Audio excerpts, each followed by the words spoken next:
Bonjour, bonsoir, dans cette première vidéo d'une nouvelle petite série mathématique dans laquelle on va s'intéresser à des sujets qui sont parfois dans le programme de MP, parfois qui ne seront pas dans le programme de MP, mais des sujets mathématiques qu'il est bon de connaître en classe prépa et qu'il est bon de maîtriser. Pour cette première vidéo, comme vous pouvez le voir, on va s'intéresser un peu à la réduction d'endomorphisme, mais avant, je vais quand même établir un peu le contexte. Donc, c'est un chapitre, un thème qui s'inscrit dans l'algèbre linéaire, donc naturellement, c'est le genre de choses pour lesquelles on va par exemple considérer E un K espace vectoriel. La plupart du temps, on prendra K qui sera égal à R ou C. Voilà. Et la première chose à se dire, c'est en fait d'où vient l'idée de la réduction d'homorphisme, pourquoi on a ce genre de motivation. Eh bien, c'est tout simplement qu'on est donc habitué à manipuler donc F un endomorphisme de E, donc une application linéaire qui va de E dans E. Voilà, donc on a F de E dans E. Euh, et on sait que f de lambda x plus mu y, c'est du lambda f de x plus mu f de y. Voilà. Et donc on a des applications de ce type-là. On connaît les plus simples qui sont les homothéties.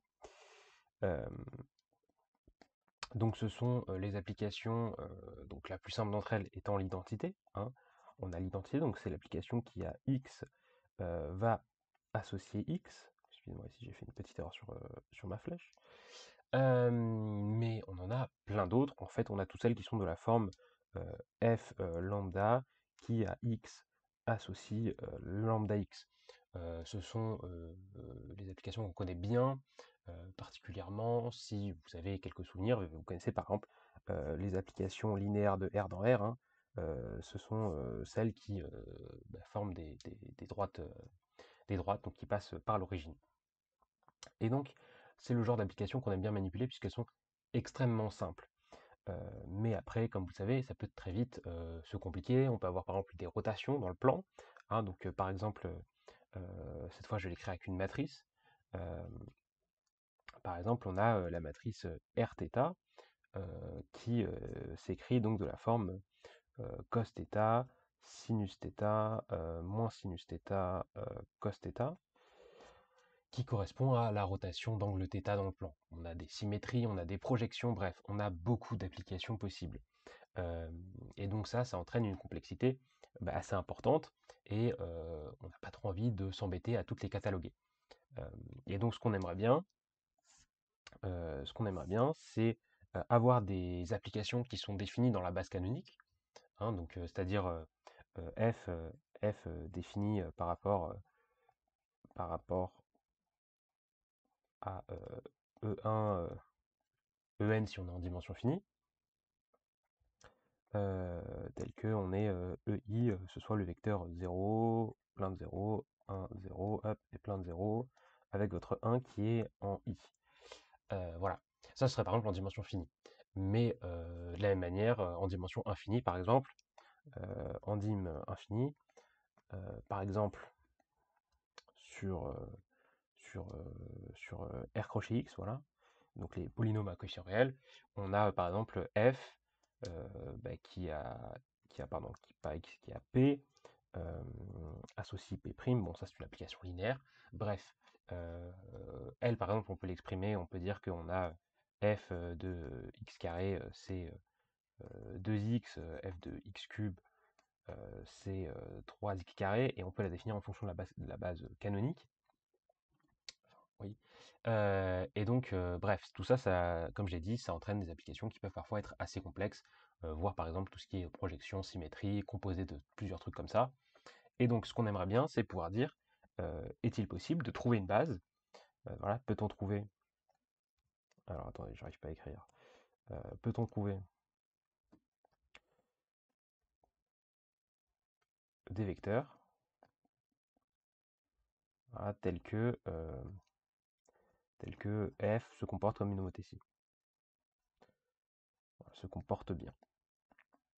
Puisque du coup, si on obtenait de tels vecteurs, il suffirait juste de décomposer à chaque fois qu'on veut calculer, on décompose dans cette base, et puis les calculs seraient extrêmement simplifiés, puisque le calcul avec une homothétie se passe extrêmement bien, puisque c'est juste une multiplication par un scalaire qu'on connaît super bien. Et donc, ça va naturellement mener à l'étude de nos homomorphismes f. Donc maintenant, on va se donner voilà, f. On va avoir f qui va être un homomorphisme de E, un K-espace vectoriel, et ben, on va pouvoir chercher. Cherchons, alors on va les appeler alpha, cherchons des alphas convenables. La première chose qu'on peut regarder, par exemple, c'est regarder ce qui se passe si f de moins alpha fois l'identité est inversible. Et dans ce cas, bon, c'est un peu râpé pour nous, puisque du coup, comme f moins alpha identité est inversible, ça veut dire en particulier qu'on ne va pas avoir, il n'existe pas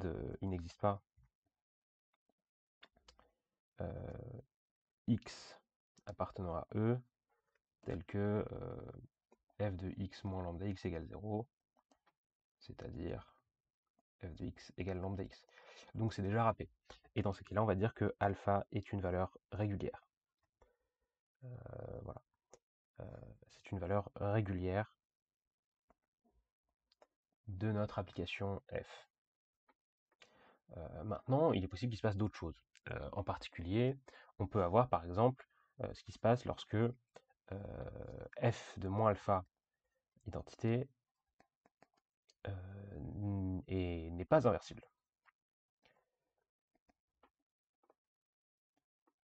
Alors là, ça commence à sentir bon. Puisqu'on pourrait se dire, a priori, bah voilà, on va peut-être du coup avoir la garantie d'avoir x tel que f de x égale alpha x, mais c'est pas sûr, puisque là, on se place en dimension infinie. Donc, dans le cas général, et dans ce cas-là, on dira que alpha, c'est une valeur spectrale de, f. Donc, soit f n'est pas injective, autrement dit, son noyau n'est pas réduit au singleton 0, et dans ce cas, on va avoir des x qui vont nous convenir, soit possiblement f n'est pas surjective, et dans ce cas-là, c'est encore une fois un peu râpé. Mais sinon, on peut aussi avoir le troisième cas, c'est-à-dire que f de moins alpha identité n'est pas injective. Et là, c'est bon, puisque du coup, on va savoir que le noyau de f moins alpha identité, il n'est pas réduit au singleton 0. Donc, x appartient à E tel que x non nul. On peut avoir un tel x qui va nous dire qu'on va avoir f de x égale alpha x. Et donc là, c'est la bonne route. Et donc là, on dira que alpha est une valeur propre. Valeur propre de f. Alors, après, on va s'intéresser du coup à l'ensemble des valeurs spectrales, on appellera ça le spectre de f, mais ce qu'il faut remarquer déjà, c'est qu'en particulier, une valeur propre est une valeur spectrale, hein, puisque si f n'est pas injective, enfin si f moins alpha identité n'est pas injective, a priori, a fortiori, elle est aussi non inversible. Voilà. Et d'ailleurs, ce qui va se passer, c'est qu'en fait, en dimension finie, on va avoir 2 qui va être équivalent à 3, bien évidemment. C'est assez facile à vérifier. Vous appliquez le théorème du rang ou ce genre de choses, et puis c'est immédiat. Et donc, on va se restreindre par la suite à la dimension finie, parce que tout simplement c'est le cadre du programme de prépa, mais on pourrait tout à fait faire la même chose en dimension infinie. Voilà, par exemple, vous pouvez regarder en dimension, admettons si E c'est l'espace des fonctions, on va juste prendre les fonctions de R dans R, tiens. Voilà, c'est l'espace des fonctions de R dans R. On va prendre K, ça va être égal à R. On peut regarder par exemple l'application, on va l'appeler grand F, donc qui va des fonctions, donc qui va de E dans E. Voilà, et qui, à petit f, associe l'application qui à t associe f de moins t. Voilà. on pourrait regarder par exemple ça en dimension infinie. Alors, il y a une grosse partie de la théorie qu'on va développer qui va plus fonctionner, hein, puisque en dimension infinie, on va avoir plein d'outils comme par exemple les matrices. Mais ici, on peut encore essayer de faire une étude. Par exemple, premier cours de première année de prépa, de sup, vous savez que vous pouvez vous intéresser, par exemple, on a les fonctions paires. Voilà, donc on a la fonction paire, c'est-à-dire f telle que pour tout x réel, f de x égale f de moins x, et on a les fonctions impaires, donc ce sont les f tels que pour tout x réel, f de x soit égal à moins f de x. Alors là, du coup, je vous annonce déjà un peu la réponse, mais on peut s'intéresser du coup aux valeurs propres de f. Par exemple, on peut s'intéresser au spectre de f. On peut s'intéresser à son spectre. Et en fait, il est assez facile de se convaincre que f n'aura que deux valeurs spectrales, à savoir moins 1 et 1. C'est-à-dire qu'en fait, ça découle du fait tout simplement que, vous pouvez le vérifier, toute fonction de R dans R se décompose comme la somme d'une fonction paire et d'une fonction impaire, hein, puisque pour tout x, on sait que f de x, c'est f de x plus f de moins x sur 2, plus f de x moins f de moins x sur 2. Voilà. Et que du coup, ici, vous avez une partie ici qui est paire, et ici, une partie qui est impaire. Et donc, c'est assez facile de se convaincre que, en fait, voilà, on peut encore s'en sortir en dimension infinie. Ça demande parfois un peu plus d'astuces, mais c'est toujours possible. Mais revenons du coup au cas E de d'infini, n, voilà, qui est un entier naturel. On va le prendre non nul pour s'éviter des problèmes. On peut regarder, dans ce cas-là, un outil assez utile, à savoir les matrices, hein, puisque du coup, si f appartient aux endomorphismes de E, bah, il existe M tel que M ce soit en fait, alors c'est un peu une tautologie, mais ce soit la matrice de F dans la base canonique. Ici les crochets, ici c'est pour dénoter que donc on considère la matrice de F dans la base canonique, enfin plutôt la matrice de F, et ici j'indique que c'est la base canonique. On peut considérer ça, c'est-à-dire que c'est en fait la matrice qui décrit F dans la base canonique. Et donc ça c'est très utile, puisque notamment avec les matrices vient l'idée d'utiliser le déterminant qui caractérise très bien l'inversibilité ou non des fonctions. Puisque du coup la question c'est toujours question comment avoir alpha scalaire tel que f moins alpha identité de E non injective. Et bien cette question, elle se transforme en, naturellement quand on arrive dans le contexte des matrices, comment avoir alpha scalaire tel que cette fois ce soit m moins alpha in non injective. Et avec les matrices, bah, on peut remplacer cette question par comment avoir alpha scalaire tel que ce soit le déterminant de m moins alpha in qui soit nul. Puisque rappelez-vous, si on regarde une matrice, m inversible, c'est équivalent à dire que son déterminant est non nul. Et donc naturellement, ici, bah, on arrive à la question comment avoir des alphas tels que le déterminant soit non nul. Et donc justement, bah, l'idée, c'est de poser alpha notre tel inconnu, et donc de considérer en fait un polynôme.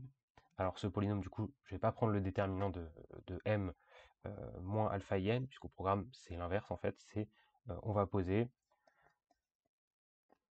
alors on peut l'appeler qui de f, qui de m, c'est la même chose, on va appeler le polynôme caractéristique de f ou de m, encore une fois, même chose, qui va être le déterminant de xin moins m.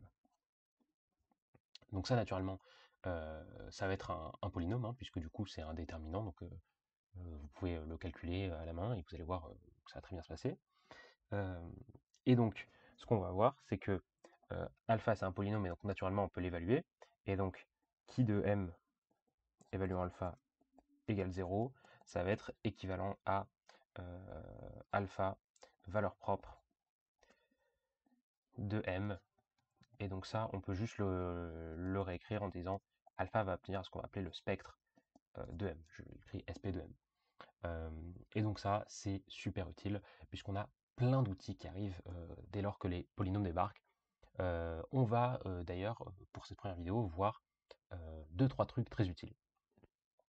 On va aller directement un peu dans de la grosse artillerie lourde, mais c'est histoire de voir un rapide tour d'horizon de comment les choses peuvent se passer. Mais avant ça, quand même, du coup, pourquoi on fait tout ça? Bah, c'est parce que du coup, si on trouve, alors on va faire le cas le plus simple, si on trouve alpha 1, alpha n, donc des scalaires distincts, qu'est-ce qu'il va y avoir? On va avoir x1, xn non nul,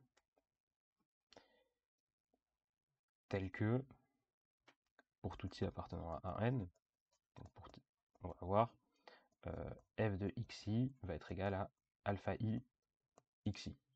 Et en plus, ce qu'on va avoir, c'est que les xi pour i, donc qui va de 1 à n, est une famille libre.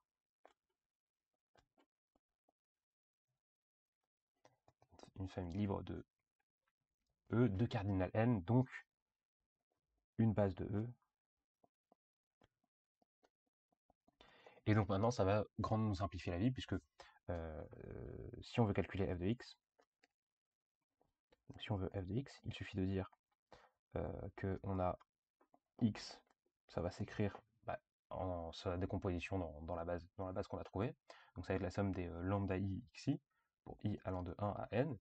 Et donc f de x, ça va être la somme pour i allant de 1 à n, des lambda i f de xi, qui s'écrivent super bien, puisque du coup c'est la somme pour i allant de 1 à n, des lambda i alpha i xi. Voilà. Et donc avec ça on est très très content, puisque du coup maintenant le calcul a été grandement simplifié. En fait on a bougé la difficulté d'autre part. Avant la difficulté c'était d'effectuer le calcul, maintenant la difficulté c'est de décomposer notre vecteur x dans notre base. Mais je réfléchis, on va quand même voir quelque chose. Je vais sortir une vidéo très prochainement, probablement après-demain, dans laquelle on va voir un résultat très important. Mais d'abord, je vais vous donner une petite question très simple pour se bosser un peu l'intuition. On peut s'intéresser aux matrices nilpotentes. Que se passe-t-il si M est nilpotente? C'est-à-dire s'il existe K un entier naturel, alors on va le prendre non nul, tel que M puissance K soit la matrice nulle. Qu'est-ce qui se passe lorsque M est nilpotente? Je vous invite à vous intéresser du coup au spectre. À quoi ressemble le spectre de M? À quoi ressemble le polynôme caractéristique de M? Et à essayer de voir des moyens de le montrer. On fera ça très rapidement dans la prochaine vidéo, et puis on attaquera un résultat très important qui porte en fait sur un théorème qui s'appelle le théorème de Cayley-Hamilton, qui nous permet de grandement nous simplifier la vie quand on traite avec ce genre de matrice. Voilà. Sur ce, c'était Adam. Cette vidéo n'aura pas été autant en profondeur que je le voulais, mais c'était l'occasion d'aborder rapidement ce sujet, de faire un petit tour d'horizon, voilà, de commencer à poser les définitions. Donc je vous donne rendez-vous très bientôt pour la prochaine vidéo. Ciao tout le monde.